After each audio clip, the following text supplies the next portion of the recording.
Hello hello hello. हम अमृतलाल यादव देवघर में आए हुए सभी कांवरियों का हार्दिक स्वागत एवं अभिनंदन करते हैं।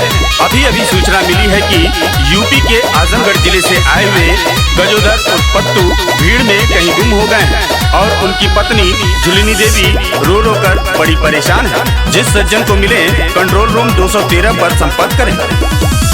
भीड़ रहे भारी गड़बड़ाई गईल नाना दो।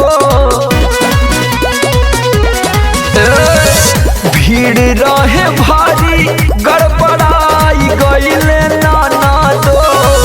देवघर में राजाऊ हेराई गईल नाना दो। देवघर में राजा मोर हेराई गईल नाना दो। जलओ न बाबा पचढ़ाई पहिले नाना दो।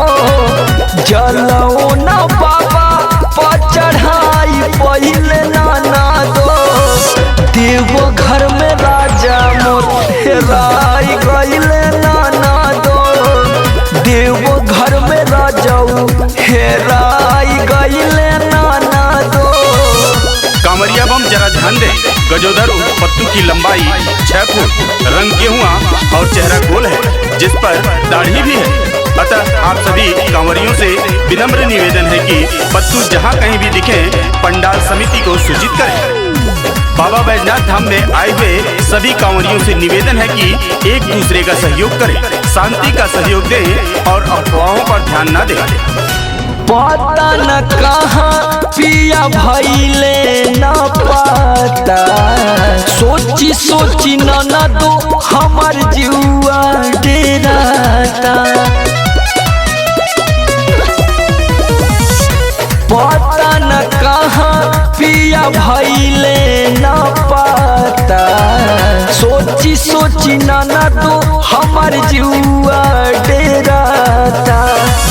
भोरही से चारों ओर खोजाई गईल नाना दो। भोरही से चारों ओर खोजाई गईल नाना दो।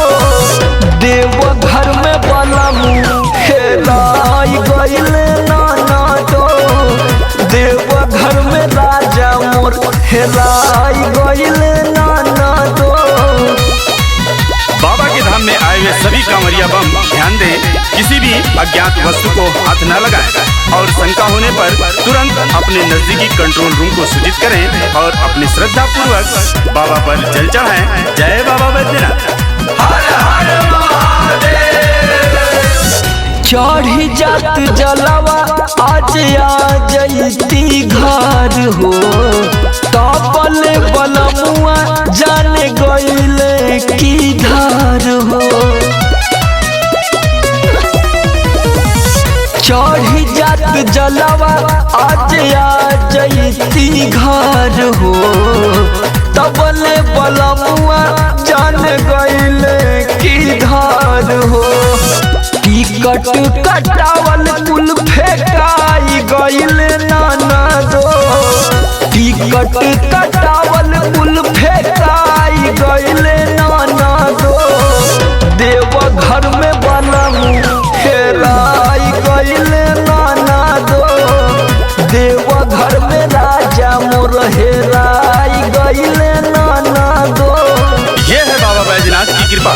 आप सभी श्रद्धालुओं के सहयोग से झुलिनी देवी के पति गजोदर और पत्तू मिल गए हैं और अब हंसी खुशी दोनों मिलकर बाबा को जल चढ़ाने जा रहे हैं। जय बाबा बैजनाथ।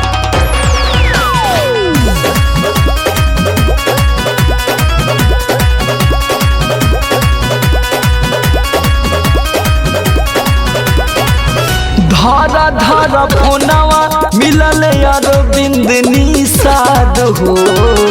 उहे लेके गईल रहले है अपना साथ हो। हाँ धारा धारा फोनवा मिलल अरविंद निषाद हो। उहे लेके गईल रहले है अपना साथ हो। पियवा समाज मोर भेटाई गईल नाना दो। पियवा समाज